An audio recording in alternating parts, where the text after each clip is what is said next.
बच्चे last video तक हम लोग बात कर रहे थे मैमल की स्किन की, हमने बात की थी। आज हम बात करने वाले हैं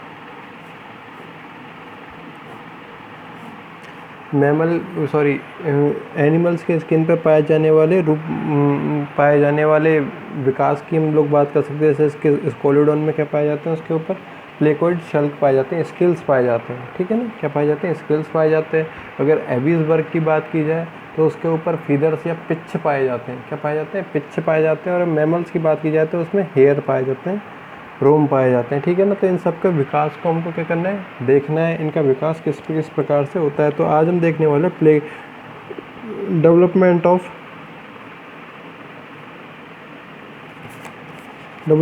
of placoid scales. Placoid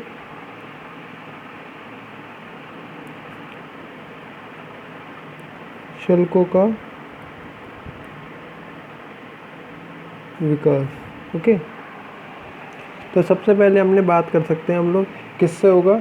dermis जो लेयर होती है, डर्मिस लेयर की मीजोडर्मल सेल से क्या होगा? प्लेकोइड शल्कों का विकास होगा। या सबसे पहले क्या निकले? एक डर्मल पैपिला निकलता है। किससे? मीजोडर्मल सेल से। डर्मिस की मीजोडर्मल सेल से क्या निकलता है? एक डर्मल पैपिला, मतलब ऊपर की तरफ उभार निकलता है, ठीक है ना। उभार निकलता है। इस उभार को हम लोग बोलेंगे डर्मल पैपिला। इस उभार को हम लोग बोलेंगे क्या? Dermal papilla. या इसको इस प्रकार से समझा जा सकता था,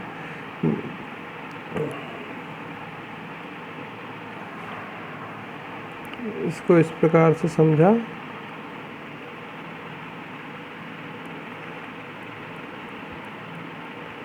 ऊपर की तरफ लेयर पाई जाती है किसकी? एपिडर्मिस की। किसकी? एपिडर्मिस की क्या होती है? ऊपर की तरफ लेयर पाई जाती है। ये जो नीचे की रीजन है कौन सा? डर्मिस का। हमने भी अभी बात की किसने? डर्मिस भाग से निकलती है। और ये जो उभार निकल के आ रहा है, ये जो ऊपर की तरफ उभार निकल के आ रहा है, इस उभार को हमने बोला है कि डर्मल पैपिला। ओके, और ये जो सेल्स होती हैं, ठीक है ना, जो कि क्या है, उसकी बाहरी आवरण का निर्माण करती है। इन सेल्स को हम लोग बोलते हैं ओडेंटोब्लास्ट। ओडेंटोब्लास्ट सेल्स, ब्लास्ट कोशिकाएं। ओके, ये होती है फर्स्ट कंडीशन। उसके बाद में सेकंड कंडीशन की हम लोग बात करें या सेकंड स्टेज की हम लोग बात करते हैं, तो सेकंड स्टेज में क्या होने लग जाता है? डर्मल पैपिला जो है बाहर की तरफ बढ़ने लग जाएगा, ठीक है। बाहर की तरफ क्या होगा? बढ़ने लग जाएगा। मतलब बाद में डर्मल पैपिला से ये अत्यधिक वृद्धि करने के बाद में जो मेलपिगियन लेयर होती है उसको बाहर धकेलता हुआ ऊपर की ओर बढ़ेगा, ठीक है ना। जिससे क्या होगा? जो नीचे की तरफ प्लेट के समान आकृति क्या कर लेगा? ग्रहण कर लेगा। प्लेट के समान आकृति या इस प्रकार से एक लेयर का क्या कर लेगा? ये फॉर्मेशन कर लेगा। ओके, लेयर का फॉर्मेशन कर लेंगे। इस लेयर को हम लोग बोलेंगे क्या? आधारी प्लेट। आधारिक प्लेट या कंटिका काय बोलते हैं, जो कि क्या होती है? कैल्सिफाइड हो सकती है, कैल्सिफाइड हो जाती है। ओके, कैल्सिफाइड होने के बाद में ये इन पर इनेमल की लेयर क्या करेगी? चढ़ाएगी। और इस अंग को बोलेंगे हम लोग क्या? इनेमल ऑर्गन बोलेंगे, जो कि क्या करेगी? विट्रोडेंटिन का स्त्रवण करेगी, ठीक है ना। जो कि एक बाहर की तरफ एक शूल का या स्पाइन का फॉर्मेशन करती है। ओके, तो इसको इस प्रकार से देख सकते थे हम लोग, इसको इस प्रकार से देख सकते थे। ये था आपकी स्टेप फर्स्ट, ये था आपका स्टेप फर्स्ट। अगर स्टेप सेकंड की बात की जाए, तो वो इस प्रकार से मिलता है। ये आधारी पैपिला क्या होगा? बाहर की तरफ ज़्यादा धकेला जाएगा, ठीक है। ये कौन सी लेयर? डर्मिस लेयर हो गई। डर्मिस लेयर ऊपर की तरफ पाई जाती हैं। यहाँ पे ओडेंटोब्लास्ट सेल्स पाई जाती है। और ऊपर की तरफ पाई जाती है एपिडर्मिस लेयर। यदि इसके बाद की बात की जाए तो कुछ इस प्रकार से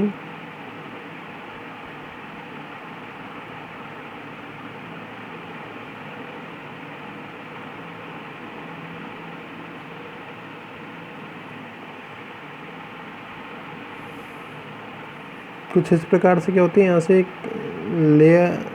लेयर निकलती है जो कि क्या है, स्केल्स का फॉर्मेशन करती है। ये हो जाएगी ऊपर की तरफ एपिडर्मिस लेयर। ओके, ऊपर की ये हो जाएगी इनेमल के द्वारा बनी हुई, जो कि क्या होता है, कठोर पदार्थ के रूप में पाया जाता है, विट्रोडेंटिन। विट्रोडेंटिन। नीचे की तरफ क्या हो जाएगी, डर्मिस लेयर। ओके, ये हो जाती है नेक्स्ट स्टेज। और इसी के द्वारा बाद में किसका फॉर्मेशन हो जाएगा, कुछ आधारिकाएँ बनाते हुए, कुछ आधारिकाएँ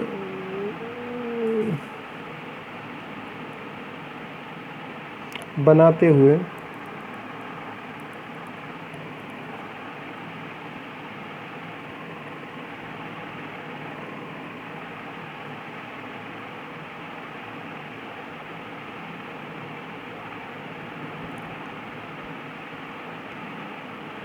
प्लेकॉइड स्केल्स का निर्माण हो जाएगा, जिसमें क्या पाया जाएगा, बीच में मिडिल लैमेला, मिडिल स्पाइन भी बोल सकते थे इसको, मिडिल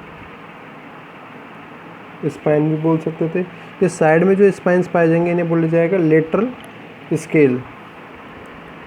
लेटरल का मतलब एक्चुअल में होता भी पार्ट्स में लेटरल स्केल्स। ऊपर की तरफ जो लेयर मिल रही है इसको हम लोगों ने बोला है विट्रोडेंटिन, ठीक है ना। विट्रोडेंटिन ये किससे निर्मित होती है, एक्टोडर्म से। ये किससे निर्मित होती है, एक्टोडर्म से निर्मित होती है। नीचे की तरफ पाई जाती है बेसल प्लेट, बेसल प्लेट पाई जाएगी। और बीच में पाई जाएगी पल्प कैविटी, पल्प कैविटी। यदि इस पल्प कैविटी की बात की जाए, पल्प कैविटी क्या होती है, एक ट्यूब लाइक स्ट्रक्चर होती है। क्या होती है, एक ट्यूब लाइक स्ट्रक्चर होती है, जो कि प्लेकॉइड स्केल या स्केल्स को, शल्कों को क्या करती है, शल्कों को पोषण प्रदान करने का कार्य करती है। तो इसको इस प्रकार से कह सकते हैं, पल्प कैविटी एक नलिकाकार रचना है जो कि शल्कों को पोषक पदार्थों का परिवहन करती है, ठीक है ना। पोषक पदार्थों को करती है, परिवहन करती है। अभी जो डेंटिन पार्ट है इसमें 3 कंटिकाएँ पाई जाती है, 1 2 3, ठीक है ना। ये तीनों कंटिकाएँ किससे, ओडेंटोब्लास्ट सेल से निर्मित होती है, जो कि हमने ऊपर की तरफ देखी है, ये, ठीक है ना। ओडेंटोब्लास्ट सेल से क्या होती है, निर्मित होती है। साथ ही साथ इस पर चमकीले पदार्थ की या विट्रोडेंटिन पदार्थ की क्या परत पाई जाती है, ठीक है। बेसल प्लेट की यदि बात की जाए तो बेसल प्लेट क्या होती है, रोम्बॉइड कंडीशन में, मतलब चतुर्भुजीय है, रोम्बॉइड कंडीशन, चतुर्भुजीय अवस्था में पाई जाती है, जो कि डर्मिस से निर्मित होती है, जैसे कि हमने यहाँ पे देखा है, ठीक है ना। किससे निर्मित होती है, डर्मिस से निर्मित होती है। इसके मध्य में क्या था, एक पल्प छिद्र बोल सकते हैं या पल्प कैविटी बोल सकते हैं, जो कि ये करता है, यहाँ पे देखा हमने, इनको शल्कों को पोषण प्रदान करने का कार्य करता है, पोषण प्रदान करने का कार्य करता है। यदि इसकी बात की जाए, अभी भी हमने देखा डर्मिस से क्या निकली थी, मीजोडर्मल सेल, ठीक है ना, जिसने क्या किया था, ऊपर की तरफ उभार बनाया था, इसे हमने बोला डर्मल पैपिला। जिसे हमने क्या बोला, डर्मल पैपिला बोला। तो इसको इस प्रकार से लिखा जा सकता था, डर्मिस की मीजोडर्मल सेल्स एक ऊपरी उभार का निर्माण करती हैं तथा इस उभार को डर्मल पैपिला क्या बोलते हैं, डर्मल पैपिला कहा जाता है। तथा इसकी जैसे कि हमने बात की इन कोशिकाओं की, जो कि इसकी बाहरी परत के रूप में पाई जाएंगी, तथा इसकी भारी कोशिकाओं को भारी कोशिकाओं को ओडेंटोब्लास्ट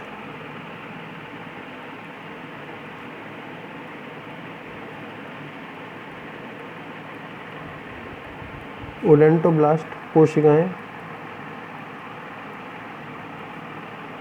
कहा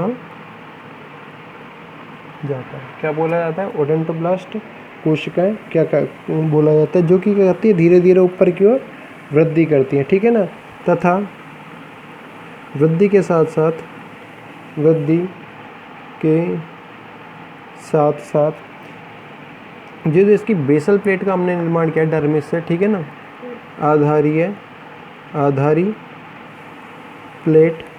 आधारी प्लेट की आकृति डर्मिस ग्रहण करती है। डर्मिस से क्या बन जाएगा? आपकी बेसल प्लेट का फॉर्मेट ग्रहण करती है, ठीक है ना। तथा मध्य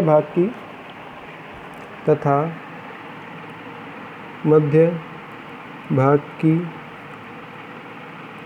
ओडेंटोब्लास्ट कोशिकाएं डेंटिन का स्त्रावण करती है। किसका? डेंटिन का करेंगी, ये स्त्रावण करेंगे, जो कि क्या हो जाता है? कैल्सिफाइड होकर कठोर हो जाता है, जो कि कैल्सिफाइड, जिस पर कैल्शियम की क्या हो जाती है? परत चढ़ जाती है। कैल्सिफाइड, जो कि कैल्सिफाइड होकर कठोर हो जाता है। क्या हो जाएगा?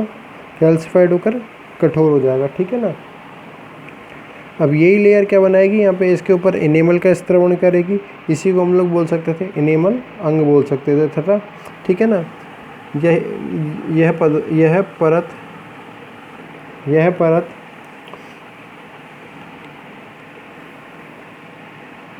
परत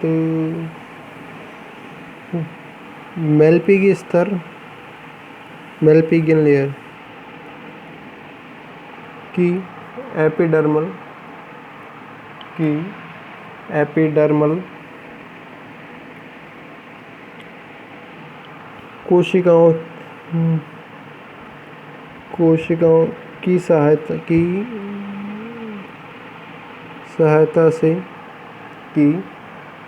से एनेमल का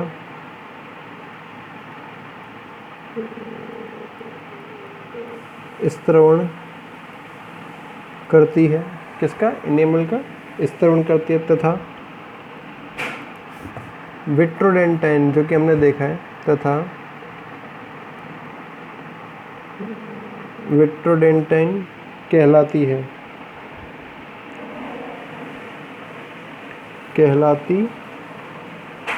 ठीक है ना। अब इसकी अगर बेसल प्लेट की बात की जाए, इस वाले भाग की बात की जाए, तो ये किससे निर्मित होता है? सीमेंट से निर्मित होता है, जो कि हमने बात की, जो कि डर्मिस से बनती है, ठीक है ना। आधारी भाग का निर्माण सीमेंट द्वारा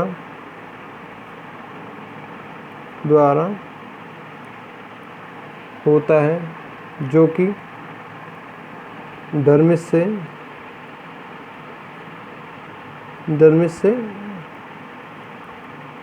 बनती है, जो कि किससे बनेगी? यहाँ पे डर्मिस से बनती है, ठीक है। डर्मिस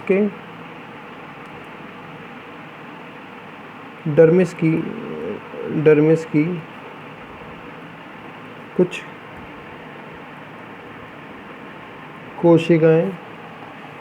कोशिकाएं मज्जा पित्त बोल सकते हैं, या पित्त का निर्माण करती हैं, तथा कुछ कोशिकाएं पल्प कैविटी पल्प कैविटी का निर्माण करती है। किसका? पल्प कैविटी का निर्माण करती है। इस पल्प कैविटी की सहायता से शल्कों को पोषक पदार्थों का परिवहन किया जाता है। ठीक है ना। पल्प कैविटी की हेल्प से क्या किया जाएगा? इनको पोषक पदार्थों का परिवहन किया जाएगा। हमने इसकी बात की है। ये क्या था? Placoid structure. किसकी है? Figure structure of placoid scales. ठीक है ना। प्लेकोइड स्केल की क्या है? ये स्ट्रक्चर है। इसकी प्लेकोइड स्केल की ये स्ट्रक्चर है। तो यहाँ पे ये क्या हो जाता है आपका? ये हो जाता है आपका प्लेकोइड स्केल का निर्माण या विकास की हमने बात की थी। इस प्रकार से क्या हो सकता है? मछलियों में या मत्स्य वर्ग